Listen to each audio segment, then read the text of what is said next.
স্বামী স্ত্রী মিলে দুইজনে একটা কাপড় পরিধান করতেন, এক কাপড় দিয়া তারা নামাজ পড়তেন, এছাড়া আর তাদের কোনো পরিধেয় বস্ত্র ছিল না। অথচ তারা ছিলেন মদিনার সবচেয়ে ধনাঢ্য ব্যক্তি। আরো বেশি হৃদয়গ্রাহী তারপরের কথা বলবো, শুনবেন। আল্লাহ রাসূল মসজিদে নববীতে ফজরের নামাজ পড়ান, সব সাহাবীরা রাসূলের পিছনে ফজরের নামাজ আদায় করেন। সাহাবী আবু তালহাও আল্লাহ রাসূলের পিছনে নামাজ আদায় করতে যান, কিন্তু সাহাবীরা ফজরের নামাজ আদায় করে আল্লাহ রাসূল ফজরের পরে কোরআন থেকে বয়ান করেন, সব সাহাবীরা বৈশা বৈশা বয়ান শুনে। কিন্তু সাহাবী আবু তালহা ফজরের নামাজ পড়ার সাথে সাথে বাড়িতে চলে আসে, আল্লাহ রাসূলের মজমায় ফজরের পরে বসে না। কিছু সাহাবীরা যায়া বিচার দিলেন, নালিশ করলেন, ওগো আল্লাহর নবী, আমরা প্রতিদিন ফজরের পরে আপনার মজমায় বসি, আপনার বয়ান শুনি, কিন্তু আপনার সাহাবী আবু তালহা ফজরের পরে মজমায় বসে না, তিনি বাড়িতে চলে যায়। আল্লাহ রাসূল বলেন, বলো কি? বলে হ্যাঁ। আল্লাহ রাসূল একদিন ফজরের নামাজ শেষ করে সালাম ফিরালেন, আসসালামু আলাইকুম ওয়া রাহমাতুল্লাহ, আসসালামু আলাইকুম ওয়া রাহমাতুল্লাহ। দেখে আবু তালহা নাই, সবাই আছে, আবু তালহা নাই, তিনি বাড়িতে চলে গেছে। পরের দিন যখন ফজরের নামাজে রাসূলের সাহাবী আবু তালহা আসছে, আল্লাহ রাসূল ডাক দিয়েছেন, ইয়া আবু তালহা তাল, এদিকে আসো। এ আবু তালহা, আজকে তুমি ফজরের নামাজের পরে বাড়িতে যাবা না, মজমায় বসবা, তোমার সাথে আমার কথা আছে। এই কথা যখন সাহাবী আবু তালহাকে আল্লাহ রাসূল বলছে, সাহাবী আবু তালহা শোনার পরে তিনি বুঝছেন নিশ্চয়ই কোনো ঘটনা আছে, কারণ সাহাবীরা তার নামে নালিশ দিছে। যখন ফজরের নামাজ শেষ হয়ে গেল, আবু তালহা রাদিয়াল্লাহু তাআলা আনহু মসজিদে নববীতে বসে আছে।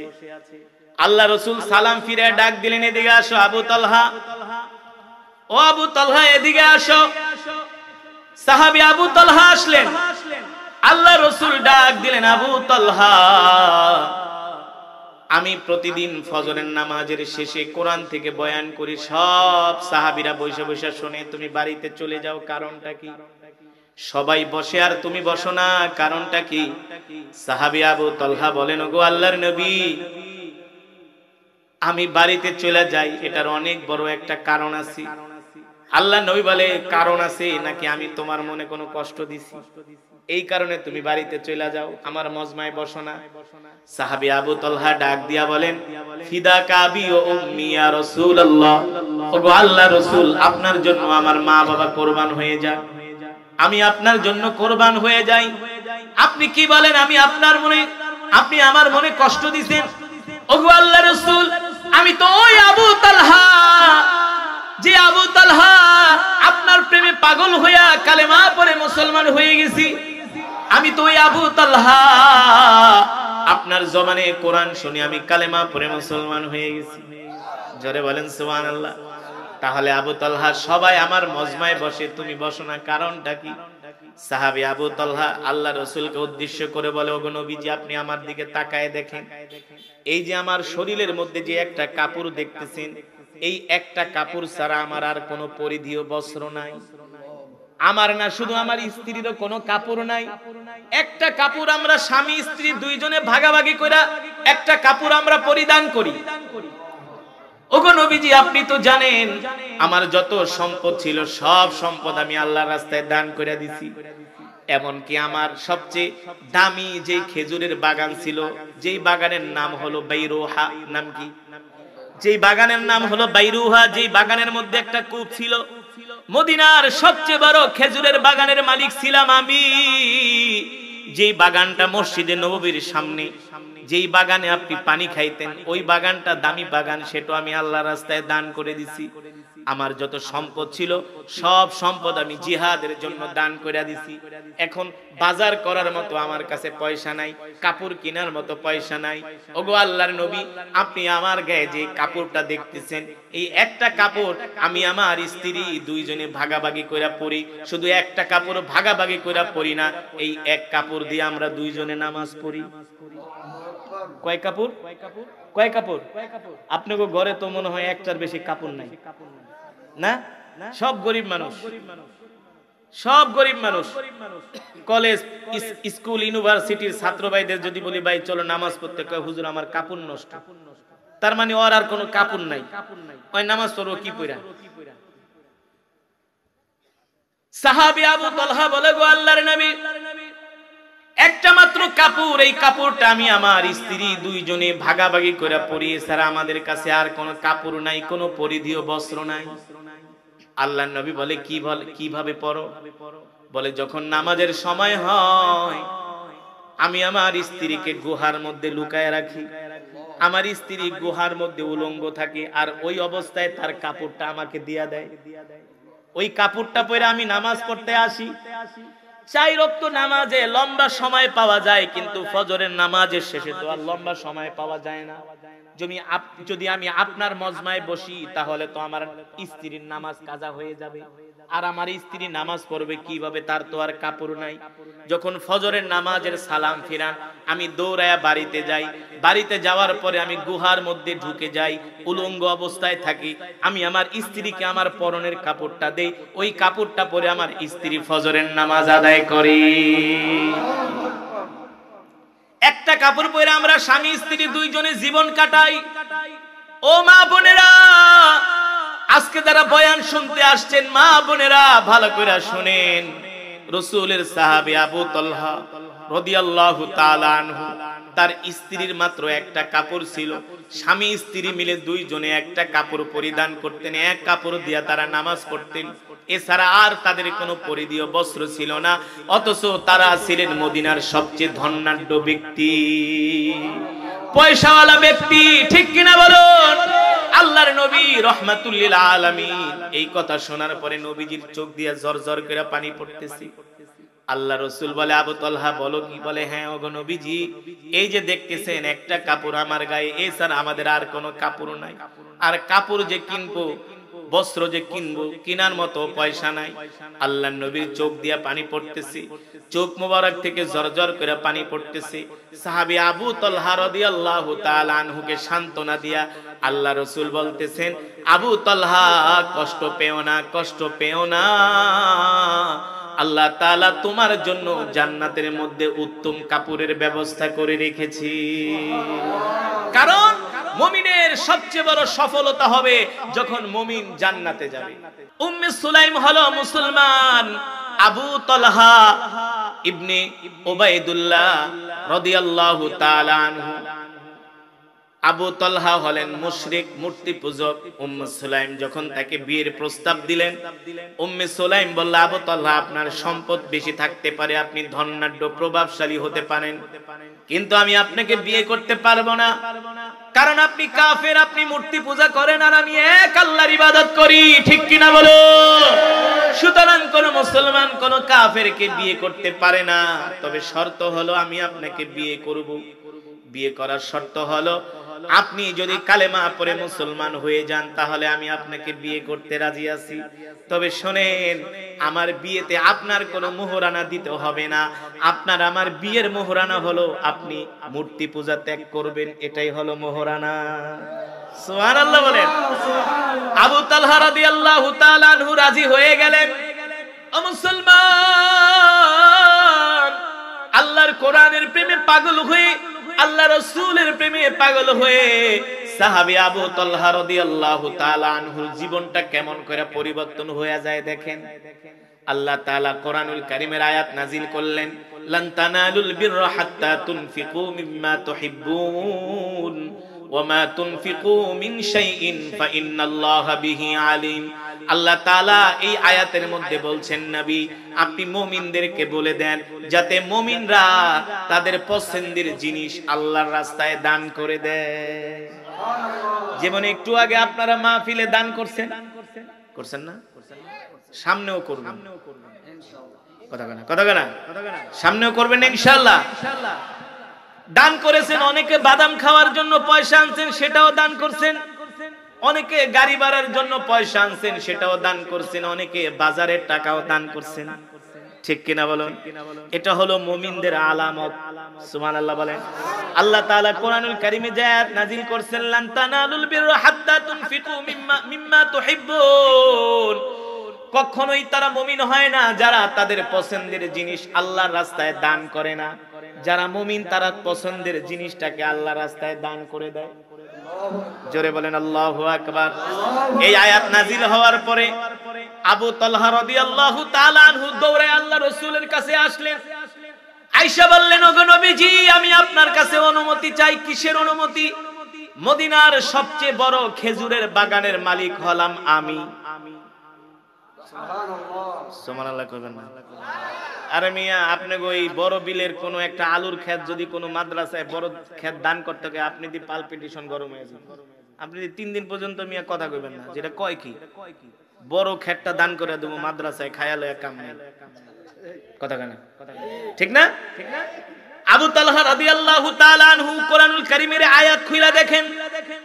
কালকে বাড়িতে যায় তাফসীর পড়বেন, ব্যাখ্যা পড়বেন, বিশ্লেষণ পড়বেন, অনুবাদ করবেন। আল্লাহ তাআলা কি বলতেছেন? তোমরা তোমাদের প্রিয় বস্তুটা, যারা মুমিন তারা আল্লাহর রাস্তায় প্রিয় বস্তু দান করে। এই কথা শোনার পরে আবু তালহা আল্লাহ রাসূলের কাছে দৌড়ায় আসলেন। আয়েশা বললেন, ওগো নবীজি, মদিনার সবচেয়ে বড় খেজুরের বাগানের মালিক আমি। এই বাগানটা আমি আল্লাহর রাস্তায় দান করে দিতে চাই। আল্লাহ রাসূল অবাক হয়ে গেলেন। আবু তালহা বলেন কি? বলে হ্যাঁ। কি বলো? বলে হ্যাঁ, আমি আমার সবচেয়ে বড় বাগান আল্লাহর রাস্তায় দান করব। আল্লাহ রাসূল বলছেন, কোন বাগান? কোন বাগান? বর্তমানে যারা হজ করতে গেছেন মদিনা শরীফে, গেছেন না? মদিনার মসজিদের যে প্রথম গেটটা, এই প্রথম গেটেই ছিল সাহাবী আবু তালহার খেজুরের বাগান। আর ওই বাগানের মধ্যে একটা কূপ ছিল, পানির কুয়া। সেই আরবের দেশে বর্তমানেও যেমন তেলের চেয়ে পানির দাম বেশি, সৌদি আরবে কি তেলের চেয়ে পানির দাম বেশি, কারণ মরুভূমির দেশ, পানি পাওয়া যায় না। ঠিক কিনা বলুন? এবারে এই ওটাওটি করতে বয় পিচ্ছি, ওটাওটি করা যাবে না। সেই 1450 বছর আগে একই অবস্থা ছিল, পানির খুব দাম। সেই সবচেয়ে বড় ধনী, যার একটা পানির কূপ আছে, কি আছে? সেই 1450 বছর আগে একই অবস্থা, যার একটা পানির কূপ আছে। কারণ অনেক গভীর থেকে পানি উঠাইতে হয়, আর সব জায়গায় পানি পাওয়া যায় না। আল্লাহ রাসূল ডাক দিয়া বললেন, আবু তালহা, তুমি কি তোমার ওই বাগানটা দান করতে চাও? বলে কোন বাগান? মসজিদ থেকে বের হলে, মসজিদে নববী থেকে বের হলে প্রথমেই যেই বাগানটা, এই বাগানটা। বলে হ্যাঁ আল্লাহ রাসূল। আল্লাহ নবী বলে, আমি তো মাঝে মাঝে তোমার ওই বাগান থেকে পানি খাই। কে? আল্লাহ নবী বলে, আমি তো মাঝে মাঝে তোমার ওই বাগানে যে পানি খাই, বিশ্রাম নেই। তোমার বাগানের খেজুর গাছের নিচে বসি। তুমি কি ওই বাগানটা আল্লাহর রাস্তায় দান করবা? সাহাবী আবু তালহা বলে, গো আল্লাহর রাসূল, এইটাই হলো মদিনার সবচেয়ে বড় বাগান, এটাই হলো দামি বাগান। অনেক বাগান আছে, কিন্তু বাগানের ভিতরে পানির কূপ। কিন্তু এই বাগানে পানির কূপ থাকার কারণে বাগানের দাম বেশি। আল্লাহর নবী অবাক হয়ে গেলেন। সাহাবীর এই কথা শুনে আল্লাহ রাসূল এত খুশি হইলেন। সাহাবী আবু তালহার কথা শুনে বলল, আবু তালহা শোনো, তুমি তোমার এই বাগানটা একটা কাজ করো, তুমি তোমার গরিব আত্মীয় স্বজনদের মাঝে সাদাকা করে দাও আল্লাহর জন্য। আল্লাহু আকবার। আল্লাহ রাসূলের হাদিস, আস-সাদাকাতু তারুদ্দুল বালা, বালা মুসিবত দূর হয় একমাত্র দানের কারণে। দানের মাধ্যমে বালা মুসিবত দূর হয়। সাহাবী আবু তালহা রাদিয়াল্লাহু তাআলা আনহু শুধু আল্লাহর রাস্তায় এই বাগানটা দানই করলেন না রে যুবক, আল্লাহর রাস্তায় বাগান দান করে দিলেন। তার যত সম্পদ ছিল সব সম্পদগুলো আল্লাহর রাস্তায় দান করে দিলেন। যুদ্ধের ঘোষণা আসলো, উহুদের ময়দানে যুদ্ধ হবে কাফেরদের সাথে। একদিকে মুসলমানের সংখ্যা হলো ১৫০০০, আর একদিকে কাফেরদের সংখ্যা হলো ৩০০০। মক্কার কাফেরদের সাথে মুসলমানের যুদ্ধ হয়ে গেল। আবু তালহা তার বাগান আল্লাহর রাস্তায় দান করে আল্লাহ রাসূলের সাথে যুদ্ধের ময়দানে রওনা হয়ে গেলেন। আল্লাহু আকবার। আল্লাহ রাসূলের সাথে যুদ্ধের ময়দানে রওনা হয়ে গেলেন। আল্লাহর নবী ১৫০০ সাহাবী নিয়ে উহুদের ময়দানে গেলেন ৩০০০ কাফেরের সাথে লড়াই করার জন্য।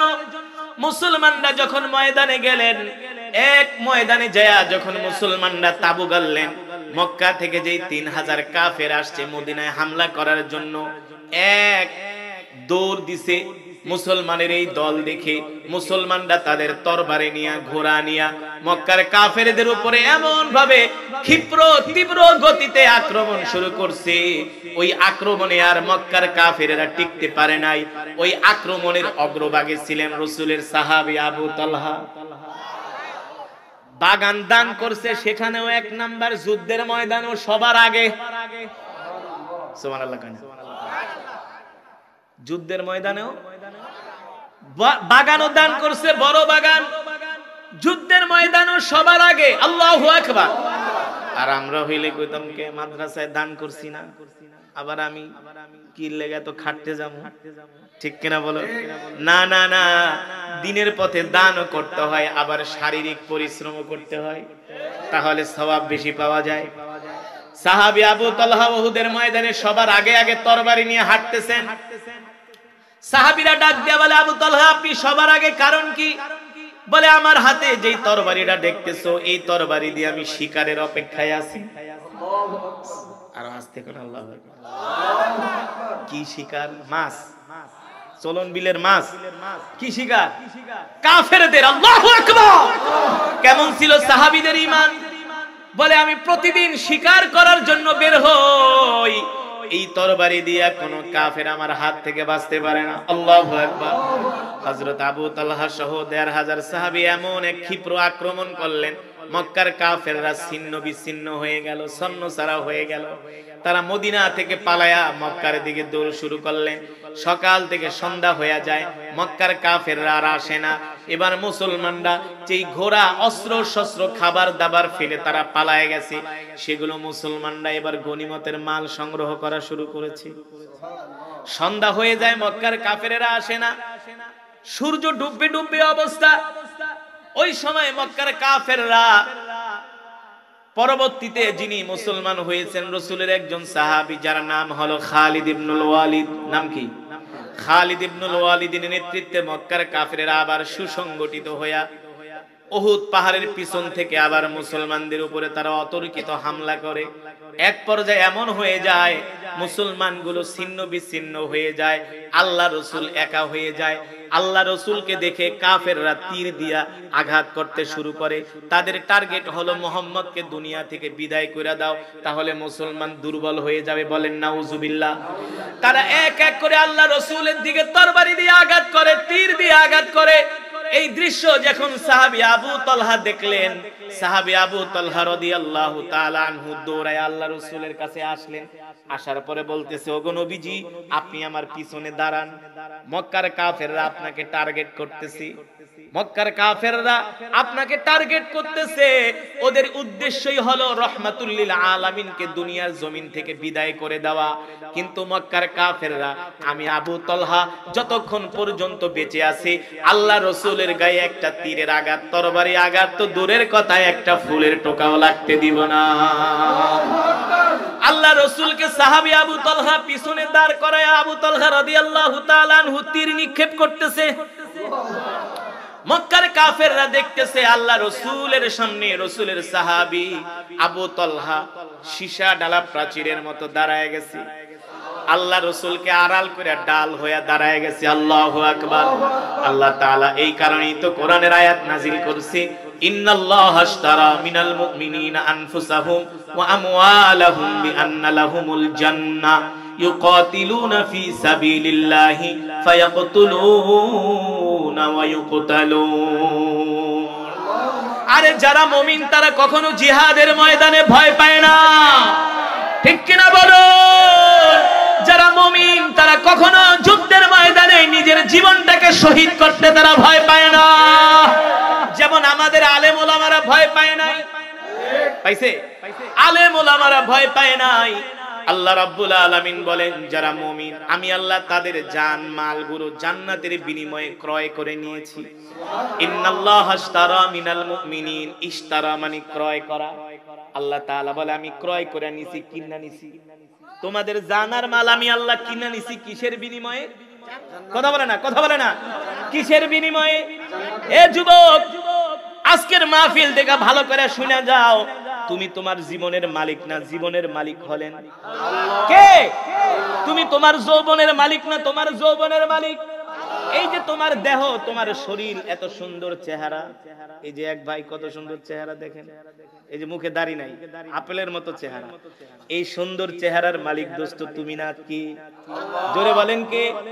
এই যে শরীরে শক্তি, শক্তি দিয়েছেন কে? আজকে যদি তোমার লো প্রেসার হয় তুমি আর দাঁড়ায় থাকতে পারবা না, হাই প্রেসার হইলো দাঁড়ায় থাকতে, শরীরের শক্তি না থাকলে কথা বলতে পারবা না। তোমার শরীরে, আমার শরীরে যে শক্তি আছে, এই শক্তি কে দিয়েছেন? আল্লাহ রাব্বুল আলামিন বলেন, তোমাদের জান মাল, তোমাদের সম্পদ আমি আল্লাহ জান্নাতের বিনিময়ে ক্রয় করে নিয়েছি, কিনা নিছি, কিনা ডাইরেক্ট কথা। আপনারা বাজারে মাল বিক্রি করতে যান, গরু বিক্রি করেন, করেন না? খাসি বিক্রি করেন, অনেক কিছু বিক্রি করেন, এগুলো মানুষ টাকার বিনিময়ে যখন কিনা নিয়ে যায় তখন কিন্তু আপনি ওই সম্পদের মালিক। আপনি যদি অর্থ না দেন তাহলে কিন্তু আপনি আপনার মালও দিবেন, অর্থ না দিলে আপনার মালও দিবেন না। আল্লাহ রাব্বুল আলামিন বলেন, এই দুনিয়াতে আমি মুমিনের জীবনটা কিনা নিছি, তাদের মালগুলো কিনে নিছি কিসের বিনিময়ে? অনন্ত জান্নাতের বিনিময়ে। সুবহানাল্লাহ। যেই জান্নাতে মানুষ প্রবেশ করলে আর কোনোদিন বের, যেই জান্নাতে কোনো কষ্ট নাই, গ্যাস্ট্রিকের ব্যথা নাই, মাথা ব্যথা নাই, না? কত কষ্ট দুনিয়াতে, কত কষ্ট। এই দুনিয়া কি আরামের জায়গা নাকি? যারা দুনিয়াকে আরামের জায়গা মনে করে ওরা হইলো সবচেয়ে বড় মূর্খ, সবচেয়ে বড় বোকা। যারা দুনিয়ার ক্ষমতার জন্য মারামারি করে, মিথ্যা মামলা দেয়, ওদের মতো গন্ড মূর্খ আর পৃথিবীতে নাই। কেন বলি? বলবো, এই যে দেখেন, তুমি মিথ্যা কথা কয়া মানুষে মাইরা দুইরা সম্পদ কামাইলা, কয় টাকা খাইবা? কয় টাকা? যা রিজিকে মানুষ আর কতদিন আরামায়েশ করতে পারে? আপনি 60 বছর বাঁচলে আপনি এভারেজে হিসাব করেন 10 বছর আপনি আরামে থাকতে পারেন না। বিষোক যায়, ঝামেলা, মামলা, মোকদ্দমা, হাসপাতাল, কেস, ঠিক কিনা? এই সমস্যা, ওই সমস্যা, গ্যাস্ট্রিকের ব্যথা, অম্বলের ব্যথা। তার মানে দুনিয়া শান্তির জায়গা না, আরামের জায়গা। দুনিয়া হলো পরীক্ষার জায়গা। আসসিজনুল মুমিনি ওয়া জান্নাতুল, এই দুনিয়াটা মুমিনের জন্য একটা জেলখানা। জেলখানায় কি শান্তি আছে নাকি? জেলখানায় শান্তি আছে? জেলখানায় কখনো শান্তি নাই, ঠিক কিনা বলেন? যারা জেল খাইতেছে ওরা কয় বাবারে আর জীবনে কোনোদিন জেলে যাব না, ঠিক কিনা বলেন?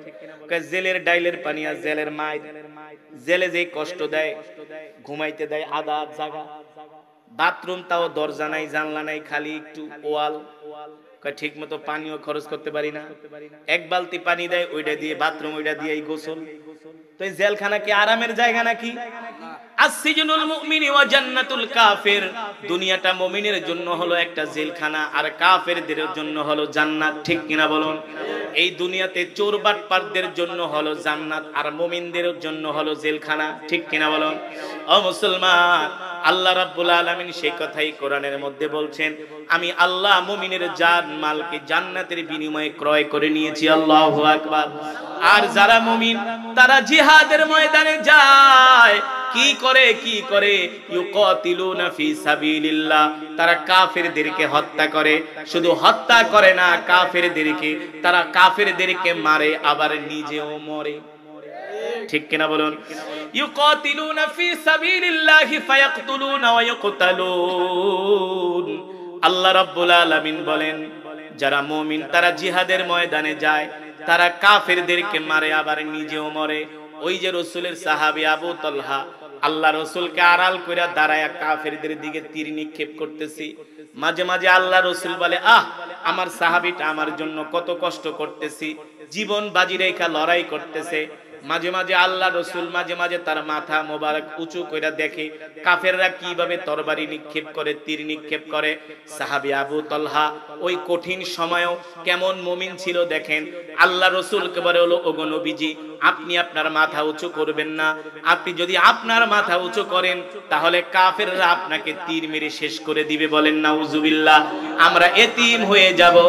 আপনি শোনেন, যতক্ষণ পর্যন্ত আমি আবু তালহা বেঁচে আছি ততক্ষণ পর্যন্ত আল্লাহ রাসূলের গায়ে একটা ফুলের টোকাও আমি লাগতে দিব না।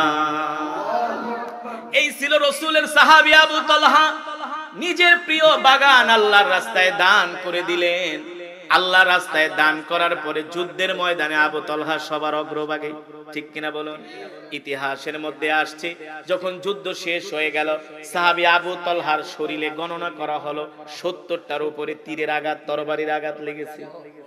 কয়টা? 70টার উপরেও তীরের আঘাত, তরবারির আঘাত লেগেছে। আল্লাহু আকবার, জোরে বলি আল্লাহু আকবার।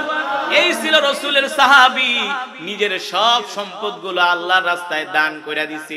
শুধু সম্পদ দান করেন নাই, আল্লাহর জমিনে দ্বীন কায়েমের জন্য নিজের রক্ত দিয়েছে। ও মুসলমান, আল্লাহর বান্দারা, আমি আপনাদের সামনে যে কোরআনুল কারীমের তেলাওয়াত করলাম, আল্লাহ রাব্বুল আলামিন এই কোরআনুল কারীমের মধ্যে বলছেন আলা লাহুল খালকু ওয়াল আমর তাবারাকাল্লাহু রাব্বুল আলামিন। আল্লাহ রাব্বুল আলামিন বলেন, নবী আমার, আপনি মক্কার জমিনে কোরআনের কথা বলেন, মক্কার কাফেরেরা কোরআনের তেলাওয়াতে বাধা দেয়, ঠিক কিনা বলুন? আপনি মক্কার কাফেরদেরকে ভয় করবেন না, আবু জেহেল, আবু লাহাব, উতবা, সাইবাদেরকে ভয় করবেন না। আপনি তাদের সামনে বুক উঁচিয়ে ঘোষণা করে দেন আলা লাহুল খালকু ওয়াল আমর তাবারাকাল্লাহু রাব্বুল আলামিন। এ মক্কার কাফেররা, আমি আল্লাহর পয়গম্বর মুহাম্মদ সাল্লাল্লাহু আলাইহি সাল্লাম ঘোষণা দিলাম, আজ থেকে আসমান যার আইন চলবে তা, ঠিক কিনা? জমিন যার বিধান, জমিন যার বিধান চলবে তার। আল্লাহর জমিনে অন্য কারো মাদবরি চলবে না, চলবে। কিন্তু আজকে তো আমরা গরু খাওয়া মুসলমান হয়ে গেছি। এই কারণে আমরা কাফের, মুশরিক, বেঈমান যারা কোরআনের বাধা দেয়, আবার মুসলমান হয়েও কিছু ইহুদিদের দালাল আছে, তারা কোরআনের মাহফিলে বাধা দেয়। আছে কি আছে না? অথচ ওই সমস্ত মুসলমান, গরু খাওয়া মুসলমানরা জানে না এই কোরআন আল্লাহর জবানের কালাম। এই কোরআনের তেলাওয়াত শুনে অসংখ্য কাফের, মুশরিক, বেঈমানরা কালেমা পড়ে মুসলমান হয়ে গিয়েছে, ঠিক কিনা বলুন? ওই সমস্ত মুসলমানরা জানে না এই কোরআনের জন্য, কোরআনের প্রেমে পাগল হয়ে রাসূলের এমন অসংখ্য সাহাবী ছিল যারা ছিল মূর্তি পূজক। কি ছিল? ওই মূর্তি পূজকরা কোরআনের তেলাওয়াত শুনে পাগল হয়ে তারা কালেমা পড়ে মুসলমান হয়ে গেছে। কিন্তু মুসলমানের বাচ্চা হয়েও তারা কোরআনের তেলাওয়াত, কোরআনের মাহফিলে বাধা দিছে, ঠিক কিনা বলুন? রাসূলের একজন সাহাবী ছিল যার নাম হলো আবু তালহা। নাম কি? বয়ান চলবে কতক্ষণ? বসেন। সারা রাত কে আবার দুইজন উঠে গেছে। শোনেন, এখন কিন্তু শয়তানে ডাকবো যে দোস্ত আর ওয়াজ শোনার দরকার নাই, কেরাত শুনছো, সওয়াব পাইছো, এবার বাড়িতে যায় ঘুমাও। এই কথাকে মাহফিলের বাইরে নিয়ে কিন্তু বিড়ি টান দেওয়াইব, ঠিক কিনা বলুন? যখন আপনি যাইতে চাইবেন না, তখন বলবো ঠিক আছে তুমি ওয়াজ শোনো, সমস্যা নেই, একটু বাইরে আসো, তোমার সাথে কথা আছে। বাইরে নেওয়ার পরে সিগারেটটা পকেট থেকে বাইর করে এবার টানতে টানতে সোজা বাড়িতে যা। এই হুজুরদের কথা শোনার দরকার নাই। আরে সামনে আরো মাহফিল আসতেছে, শীতের দিন অন্য মাহফিলে যাই, কিন্তু আমরা শয়তানকে আজকে কোনো সুযোগ দিব না। আমরা শেষ মোনাজাত দিয়ে বাড়িতে যাব। কে কে রাজি নাই হাত উঠাই। এই পাবনার মানুষ, আপনাকে কিন্তু একটা বদনাম আছে। কি না? পাবনার মাটি ইসলামের জন্য উর্বর ঘাটি। পাবনার যুবকগুলো ইসলাম প্রিয়, দ্বীন প্রিয়, ঠিক কিনা? এই পাবনার সন্তান হলো মাওলানা মতিউর রহমান নিজামী, যিনি ছিলেন শিল্পমন্ত্রী, যার মন্ত্রণালয় 4 আনার দুর্নীতি দেখাতে পারে না, ঠিক কিনা বলুন? এই বাংলার জমিনে আলেম ওলামা যারাই সরকারের এমপি হয়েছে, মন্ত্রী হয়েছে, তাদের মন্ত্রণালয় 2 পয়সার দুর্নীতি দুদক বের করতে পারে না। পারছে? হক কথা বললে কোনো সমস্যা আছে? হক কথা বলতে কি আমরা কাউকে ভয় পাবো? এটা বিগত সরকারে যারা ছিলেন তারাও স্বীকার করবেন, বিএনপি সরকারে যারা ছিলেন তারাও স্বীকার করবেন যে আলেম ওলামারা যদি ক্ষমতায় আসে তাহলে তেল চুরি আর গম চুরি, চাল চুরি হবে না, কম্বল চুরি হবে না। আলেমরা নিজের কম্বলটা জনগণকে বিলিয়ে দিবে, ঠিক কিনা বলো? তাহলে কোরআনের কিছু কথা হবে। আমরা শেষ পর্যন্ত মোনাজাত দিয়া যাবেন তো? এবার মোনাজাত দিয়া কে কে যাবেন হাত উঠে আল্লাহকে দেখান। হাত সোজা করেন, হাত সোজা করেন।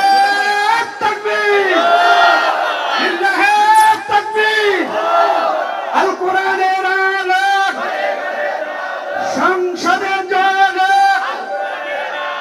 আল হাদিসের আলো,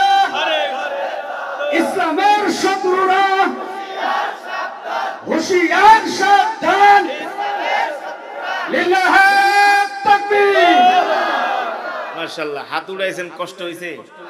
আরে মিয়া, শুধু হাত উঠানি কে, কিছুদিন পরে হাত দিয়ে আমাদেরকে অস্ত্র চালাতে হবে, কিছুদিন পরে আমাদেরকে জিহাদের ময়দানেও যেতে হতে পারে। শুধু কি ওয়াজ মাহফিল করলে চলবো নাকি? আল্লাহর জমিনে দিন কায়েমের জন্য আল্লাহর জমিনে জিহাদ করতে হবে। যেই যুদ্ধ শুরু হয়েছে বাইতুল মুকাদ্দাস, যেই যুদ্ধ শুরু হয়েছে ফিলিস্তিন লেবাননে, ওই যুদ্ধ আর ফিলিস্তিন লেবাননে চলবে না, সারা পৃথিবীতে ছড়িয়ে পড়বে। এই ভারতবর্ষে বাংলার জমিনও গাজওয়াতুল হিন্দ হবে, ঠিক কিনা বলুন? পৃথিবীর প্রতিটা ইঞ্চি ইঞ্চি মাটিতে কালেমার পতাকা উড়বে, তাওহীদের পতাকা উড়বে। সুতরাং আমাদেরকে সেই আল্লাহর জমিনে দিন বিজয়ের জন্য আমাদেরকে সদা প্রস্তুত নিতে হবে। প্রস্তুতি নিতে হবে না? তাহলে কি ভেঙে পড়লে চলবে? হতাশ হয়ে গেলে চলবে না। আমরা শেষ পর্যন্ত কোরআনের বয়ান শুনে মোনাজাত দিয়ে বাড়িতে যাব ইনশাআল্লাহ। যুবক, তুমি তো নামাজই পড়ো না, তুমি গরু খাও মুসলমান, অথচ দেখো রাসূলের একজন সাহাবী, তার জীবনী আমি আপনাদের সামনে তেলাওয়াত করছি। দেখেন এই রাসূলের সাহাবী আল্লাহর কোরআনের একটা আয়াত শুনে কেমন ভাবে পাগল হয়ে গিয়েছিলেন আল্লাহর দ্বীনের জন্য। এই আলোচনাটা শুনবেন তো ইনশাআল্লাহ, কিন্তু মন দিয়া শুনতে হবে, এদিক সেদিক তাকানো যাবে না। আমি বেশি সময় নিব না, অল্প কিছু সময় আপনাদের সামনে বয়ান করব, কিন্তু যতক্ষণ বয়ান হবে ততক্ষণ মনোযোগ দিয়ে শুনতে হবে। যারা আছি কেউ মাহফিলের বাইরে যাব না, ঢোকা যাবে, বের হওয়া যাবে না ইনশাআল্লাহ। আল্লাহ তাআলা সকলকে তৌফিক দান করুন। শুনেন, আপনারা যে মাহফিলে আসছেন কত যে সওয়াব পাইছেন এটা কি জানেন? জানেন তো না? এই মাহফিলে যারা আসছেন সবাই এক খতম করে করে কোরআনুল কারীমের সওয়াব পেয়েছে। সবাই এক খতম, সবাই মিলা না, এক একজন এক এক খতম, এক একজন। আবার মা বোনেরা আছে না? তাহলে আজকের মাহফিলে কয়েক হাজার খতমে কোরআনের সওয়াব হয়েছে। যেই মাহফিলে এতগুলো খতমে কোরআনের সওয়াব হয়, ওই মাহফিলে দোয়া করলে আল্লাহ তাআলা সেই দোয়া ফিরায় দিতে পারে না। কিভাবে আপনারা এক একজন এক এক খতম করে কোরআনের সওয়াব পাইছেন বলেন তো দেখি? মাশাআল্লাহ, মাশাআল্লাহ, মাশাআল্লাহ, আল্লাহু আকবার। আমি সূরাতুল ইখলাস কয়বার পড়েছি? কয়বার ভাইজান? হাদিস শরীফে আসছে, বিশ্বাস না করলে আপনার ঈমান থাকবে না। তিরমিজির বর্ণনায় আসছে, আল্লাহ রাসূল বলেন, কেউ যদি সূরাতুল ইখলাস 3 বার তেলাওয়াত করে আল্লাহ তাআলা তার আমলনামায় পূর্ণ এক খতম কোরআনুল কারীমের সওয়াব দান করে। তাহলে আজকের মাহফিলের পরে আমাদের মা নাই, বাবা নাই, দাদা নাই, দাদি নাই, অনেক আত্মীয় স্বজন মারা গেছে না? আমরা তাদের জন্য দোয়া করে বাড়িতে যাব। তাদের জন্য কেন দোয়া করবেন? আজকে যদি আপনার মা বাবার জন্য আপনি দোয়া করেন, আপনার ইন্তেকালের পরে আপনার সন্তান আপনার জন্য দোয়া করবে। আজকে যদি আপনি আপনার দাদা দাদির জন্য দোয়া করেন, আপনার ইন্তেকালের পরে আপনার নাতি পুতিরা আপনার জন্য দোয়া করবে। কামা তাদিনু তুদানু, যেমন কর্ম তেমন ফল পাইবেন। আপনি তাদের জন্য দোয়া করবেন না, আগামী প্রজন্ম আপনাকে মনে রাখবে না। সোজা কথা, ঠিক কিনা বলুন? তাহলে আমরা জমে জমে বসবো তো ইনশাআল্লাহ। রাসূলের একজন সাহাবীর নাম বলেছিলাম, নাম কি বলেন তো? নাম আছে, নাম মনে আছে ইনশাআল্লাহ? আল্লাহ রাব্বুল আলামিন কোরআনুল কারীমের একটি আয়াত নাজিল করলেন। কোরআনুল কারীমের 4 পারায়, লান তানালুল বিররা হাত্তা তুনফিকু মিম্মা তুহিব্বুন ওয়া মা তুনফিকু মিন শাইইন ফাইন্নাল্লাহা বিহি আলীম। আল্লাহ রাব্বুল আলামিন কোরআনুল কারীমের এই আয়াত নাজিল করে দিলেন। রাসূলের সাহাবী নাম হলো আবু তালহা। তিনি ছিলেন সাধারণ আরবদের মতো একজন মূর্তি পূজক। কি ছিলেন? সাধারণ আরবদের মতো একজন মূর্তি পূজক। এই আবু তালহা রাদিয়াল্লাহু তাআলা আনহু উম্মে সুলাইমের প্রেমে পাগল হলেন, তাকে বিয়ে করার প্রস্তাব দিলেন। উম্মে সুলাইম বলল, আবু তালহা, আমি আপনাকে বিয়ে করতে পারি। আপনি হলেন মদিনার সবচেয়ে সম্পদশালী মানুষ, আপনি হলেন মদিনার সবচেয়ে ধনাঢ্য ব্যক্তি, আমি আপনাকে বিয়ে করতে পারি। কিন্তু আমি তো মুসলমান, আপনি হলেন কাফের, আপনি হলেন মুশরিক, আপনি মূর্তি পূজা করেন। কোন মুসলমানের সাথে কোন মুশরিকের বিয়ে হতে পারে না, ঠিক কিনা বলুন? যদি কোন মুসলমান কোন কাফের মুশরিককে বিয়ে করে, সেই বিয়ে কোনোদিন বৈধ হয় না, সেটা হয় অবৈধ বিয়ে। আর ওদের গর্ভে যে সন্তান জন্ম নেয় ওরা হবে জারজ, ঠিক কিনা বলেন? মুমিন যখন কোথায় যাবে? কুল্লু নাফসিন যায়িকাতুল মাউত ওয়া ইন্নামা তুওয়াফাউনা উজুরাকুম ইয়াওমাল কিয়ামা ফামান যুহজিহা আনিন নার ওয়া উদখিলাল জান্নাহ ফাকাদ ফাস। আল্লাহু আকবার। তারাই সফল যেই দিন তারা জাহান্নামের আগুন থেকে মুক্তি পেয়ে জান্নাতে প্রবেশ করবে। আল্লাহর কোরআন বলছে, আল্লাহ তাআলা বলছে তারাই সফল। ঠিক কিনা বলেন? তারাই সফল, তারাই হলো কামিয়াব। এই কারণে আজকের মাহফিলে যারা আসছেন আপনাদের হাতে ধরি, পায়ে পড়ি, জীবন চলে গেল কোনোদিন নামাজ ছাড়া যাবে না। ঠিক কিনা বলুন? রাসূলের সাহাবীরা এক কাপড় পরে নামাজ পড়ছে, আর আমাদের কাপড়ের অভাব নাই, সম্পদের অভাব নাই, তারপরও আমরা দুনিয়ার ব্যবসা বাণিজ্য, চাকরি বাকরি, ক্ষেত খামারের জন্য আমরা পাগল হয়ে যাই। ঠিক কিনা বলুন? আজকের মাহফিল থেকে আমরা সিদ্ধান্ত নিব জীবনে যতদিন বাঁচবো আর কোনোদিন নামাজ ছেড়ে দিব না। কে কে রাজি আছেন? হাত উঠে আল্লাহ তাআলাকে দেখান। লিল্লাহে তাকবীর, লিল্লাহে তাকবীর। আল্লাহকে ডাক দেন, ইয়া আল্লাহ। আরো জোরে বলি, ইয়া আল্লাহ। ওয়াদা করলাম আর কোনদিন নামাজ ছেড়ে দিব না, নামাজ ছেড়ে দিব না। আল্লাহ আমাদের কবুল করে নেন।